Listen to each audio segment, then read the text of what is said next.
Hukom sa nagkahiusap personal. Ang hinagdanan kay nga nagpasabot o hagdanan sa Cebuano. Usa ka car 6K nga nahimutang sa lungsod sa Dawis sa isla sa Panglao, Bohol. Nakaplagan kini sa usa na mag-uuma saktang naglimpyo sa iyang kayutaan. Nakakita siya og duha ka lugar ug iya kining gisusi sa paglabay niya og bato sa usa ka mga buhok. Nakadungog siya og pagsabot sa tubig sa maong lugar ug natingala siya sa maong paghitabo. Tungod sa iyang nasayran, nahimo siya og hagdan aron makasulod sa luwag ug nakita niya ang katahog niini. Sa kadugay sa panahon, ang ilang naandan nga agianan padulong sa maanyag nga langon. Ang hagdanan ang nahimong instrumento sa mga taga-Dulagdon para mas mailhan ug mas mulambo ang ilang turismo sa ilang barangay. Busa, gihinganlan kini og hinagdanan ug ila kining gihimo nga maanindot na tourist destination. Ug gihinganlan ug hinagdanan kini nga maoy hagdan usab timaan sa kakugi ug kahago sa mga bulupyo sa barangay. Gugma sa katahog ug gugma sa turismo.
Sa mga katawan, ang maong laro kung basi makatabang kini o makahatag o kalambuan sa barangay Lingaw. Sige ba?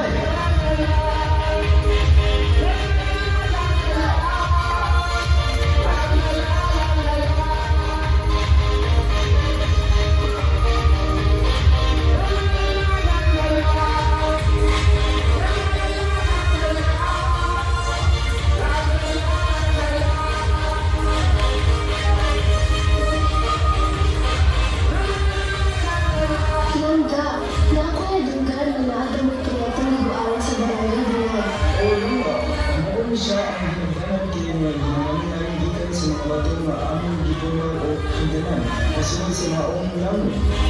Mao ba langga? Oo, langga. Busa ka mo. Sana, balik ka mo sa ilang danan. Ilang